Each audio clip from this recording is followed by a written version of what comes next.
আজ সকালটা শুরু হলো একটু অন্যরকম ভাবে, সকাল সকালে এক্সারসাইজ এবং তারপরে হেলদি কিছু খাবার খেয়ে। দেখো সকালের খাবারটা কিন্তু একটু ভারী করতে হয়, কারণ সারা রাত মানুষ না খেয়েই থাকে। তারপরে গিয়ে সকালে একটু ভারী খাবার না খেলে সারাদিনের কাজকর্ম বা এনার্জি আসবে কি করে। ঠিক সেই রকম আমরা খাওয়া দাওয়া করে বেরিয়ে পড়েছিলাম আজকে দেওয়ানতলাতে, এবং সেখান থেকে কয়েকটা জিনিস কিনে হাঁটতে হাঁটতে ফিরে পড়লাম বাড়ি। ইতিমধ্যে দেখি দিদা কিন্তু স্নান খাওয়া করে বসে আছে বাইরে রোদ পোয়াতে, কারণ এখন শীতকাল। ভিডিওটা অবশ্য গরমকালে পোস্ট করলেও ভিডিওটা করে রেখেছিলাম কিন্তু সেই শীতকালে। এবং চলো তোমাদেরকে এবার দেখায় দেওয়ানতলা থেকে আমরা কি কি কিনে আনলাম।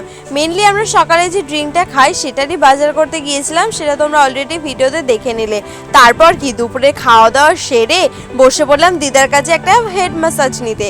দিদার হাতের হেড ম্যাসাজ বডিকে একদম রিল্যাক্স করে দেয়। তো সেটার পরে কিন্তু সন্ধ্যাবেলা আজকে খেয়েছিলাম মায়ের হাতের এগ রোল, যেটা খেতে আমি খুবই পছন্দ করি। যেহেতু আমরা বাড়িতে 3 জন, তাই মা বানিয়েছিল 3টে, বাট একটা খাওয়ার পরে কিন্তু এই 3টেই খেয়ে নিতে ইচ্ছে করছিল, এতটাই সুন্দর। কোনো একটা এই রেসিপি তোমাদের সাথে শেয়ার করব, খুবই ইজি। চলো আমরা এগ রোল খাই আর তোমরা চ্যানেলটিকে সাবস্ক্রাইব করে যাও।